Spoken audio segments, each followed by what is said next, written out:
Okay, so we are now in chapter 2.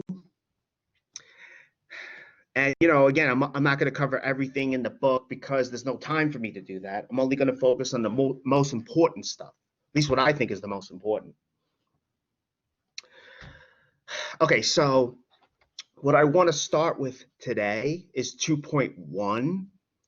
And here we're going to see what the Cartesian plane is. You probably have seen it before. I mean, my experience teaching this course is that most people have seen it before. So someone asked about the exam. If I remember, it's whatever's on the exam. The date is on there, the due date. It's on the exam.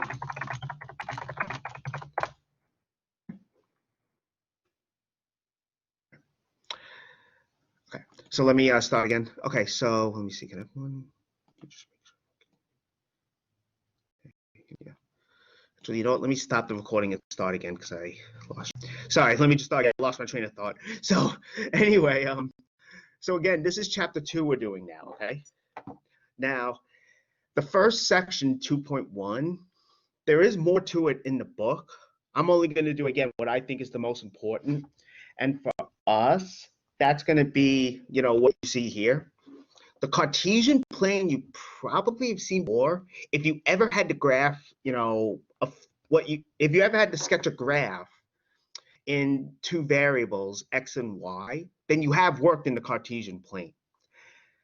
Not just in most math classes, but in other science classes as well, you might have to sketch in the Cartesian plane.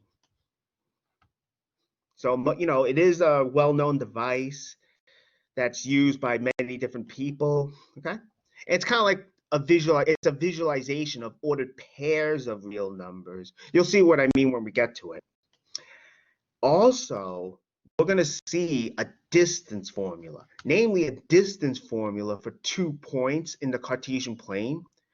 In other words, if you want to know how far away 2 points are in the plane, there is a formula for that.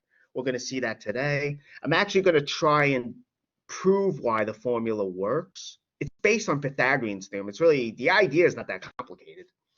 There's also what they call a midpoint formula that we'll see today as well. Okay. My experience teaching this course for the many semesters has been most students generally understand the Cartesian plane. I mean, if you don't, that's okay. Don't panic. But I just want to let you know. So what is the Cartesian plane? Well, the idea, here, let me get the laser thing. The idea is this.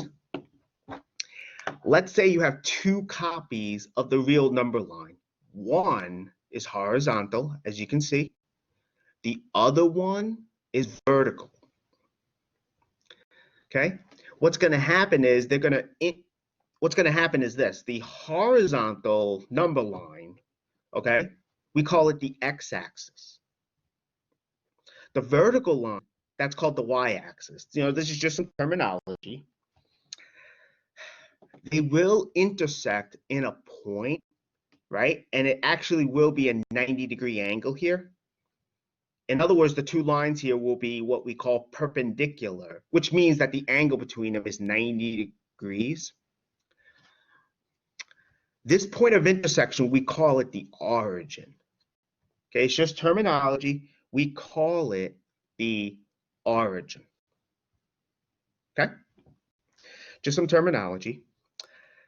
Now, and here I just basically made this using GeoGebra. I'm not sure if you know what that is. I mean, it's something you can download for free. I'm pretty sure I made it available. Excuse me, I made a graphing calculator through this program available through Lumen Learning. I didn't write the program, someone else did. But basically here, I'm just showing you more explicitly what the Cartesian plane looks like. That's all I'm trying to show here. I mean, the program you could download it's free. You don't have to download it. There's Desmos also, which is also another graphing program. GeoGebra, I think you could do more with, but it is a little bit trickier to work with. But it's not terrible, though. Okay. But again, here we have the x-axis. Here we have the y-axis.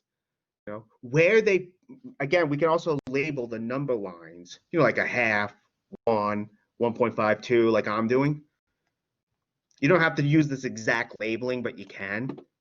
Notice to the right, you have positive numbers, and up here you have positive as well. Here we have negative, negative. Where the two lines intersect, that's going to be 0 for both lines. That's going to be 0 for both lines. Okay? All right. Anyway, we have a visual representation. Basically, it's going to be a visual representation of ordered pairs of real numbers. Ordered pairs of real numbers. You know, just like the number line itself was a visualization of all numbers, the Cartesian plane is really just a way of visually representing all ordered pairs of numbers. In an ordered pair AB, the first number here, we actually call it the x coordinate. B here is actually called the y coordinate, mostly because A, this number A, comes from, the number that A represents, it's going to come from the x-axis. The second number B, that's going to come from the y-axis. I mean, you can kind of see here, but I'll get to that in a minute. And the origin, again, is where they intersect. By definition, that's going to be the ordered pair 0, 0.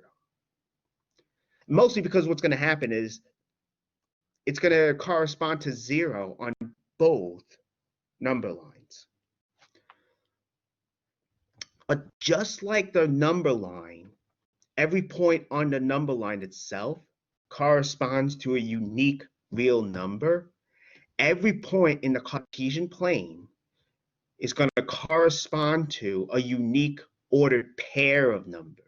So in a sense, we're up a notch, if that makes sense. But basically, to plot an ordered pair AB, this is the idea. Essentially, what you're going to do is you're going to locate A, the number that A represents, on the x-axis, wherever it is. Then, once you get there, okay, you're going to move vertically up or down, depending on what B is. You know, if B is positive, you're going to move up B units, as I'm doing here. However, if B is negative, you're going to move down the absolute value of B units. The whole idea is you're moving horizontally first, then you're going to move vertically. That's why some people like to think of the x-coordinate as horizontally how far you are from the y-axis, and the y-coordinate how far you are vertically from the x-axis. Here I zoomed in a bit to hopefully make it clearer, more clear, excuse me. But again, it's the same idea. You find A on the x-axis.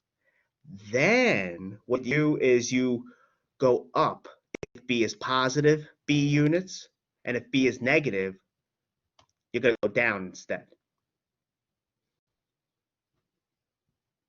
Okay? I mean, that's really the whole idea here. So here I just made, again, a little more concrete, so to say, because I labeled the x and y axis with numbers. Again, I made this with GeoGebra.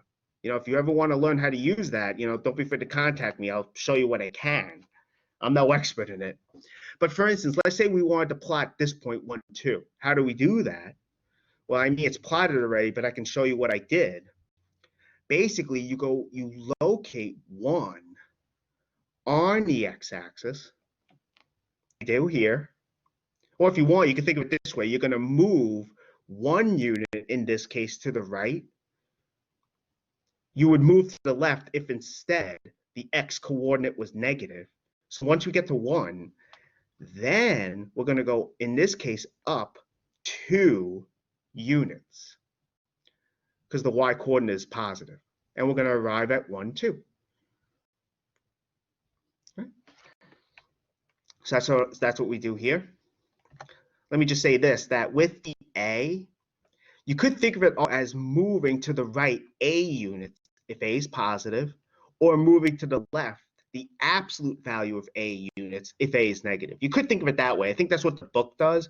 I just thought what I said might be a little bit easier, but whatever's easier for you, that's fine. Okay. So for this, so I did 1, 2. For this point, -2, 1.5, it's the same idea. In this case, I'm gonna locate -2 on the x-axis, moving 2 units to the left. Now, what I'm going to do is I'm going to move up 1.5 unit, 1.5 units. So 1. Notice how the axis is labeled, 0.5.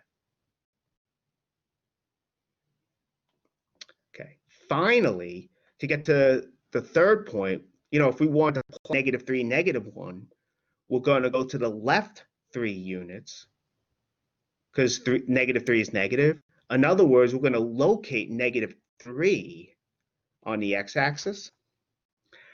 Then we're going to go down 1 unit because the -1 is negative. Again, the x-coordinate tells you how far horizontally to move. The y-coordinate tells you how far vertically to move, from the x-axis. All right, and there's just some other terminology, I guess, to say I put in here. But before I get to that, let me just have to pause the recording. I don't want it to get too long.